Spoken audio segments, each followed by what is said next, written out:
সুনামগঞ্জ সিলেট আঞ্চলিক সড়ক দিরার রাস্তায় পার্ক করা ট্রাকের সাথে সংঘর্ষে বাস দুর্ঘটনা। বাসের চালক সহ কয়েকজন যাত্রী গুরুতর আহত। এ বিষয়ে অবৈধ ট্রাক পার্কিংয়ের বিরুদ্ধে এলাকাবাসী ক্ষোভ জানান। এভাবে যেন অবৈধভাবে ট্রাক পার্কিং না করা হয়। প্রতিদিনই আসলে এই রেল রাস্তার এই মহাসড়কে অবৈধ ট্রাক পার্কিংয়ে কিন্তু এই দুর্ঘটনা ঘটে। আজকেও ঠিক তাই, পার্ক করা ট্রাকের সাথে বাসের এই সংঘর্ষে দুর্ঘটনা ঘটে এবং এতে বাসের চালক সহ কয়েকজন যাত্রী গুরুতর আহত হন।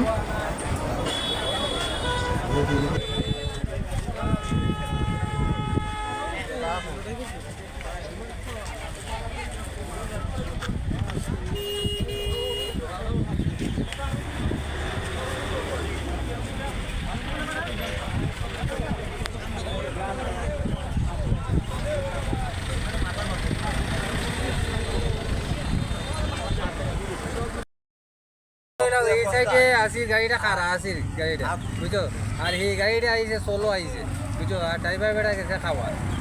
খারাপ কোনটা আছে, ট্রাক না বাস? ট্রাক ট্রাক মেইন রোড খারাপ পার্কিং আছে। আর টাকা কোথায় মারছে? ট্রাক হেপা মারছে না ওই মাসে বাসে? মাসে বাসে মারছে, মানে পার্কিং রত অবস্থা ট্রাক। হ্যাঁ কয় ক্ষতি হয়েছে নি? মানুষ মারা গেছে নি? সামান্য টুটা উটা হই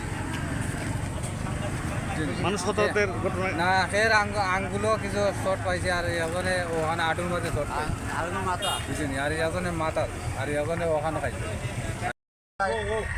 খাইছো ড্রাইভার তো আইসে তোমার খাবার গেছে আইসে না কষা কষা আবার বড় উপায় মারি দিছে, যখন মানে তেমন একটা কুনতে হয়েছে না, তাতা পুরো হয়েছে মানে ও তো মহাবারে কুনতে হয়েছে না, সোলো আইছে গাড়িটা সোলো আইছে। ট্রাক এবং বাস আমার হেফাজতে রেখে থানা হেফাজতে নেওয়ার জন্য কার্যক্রম প্রক্রিয়াধীন রয়েছে। চালক দুজনেই পলাতক।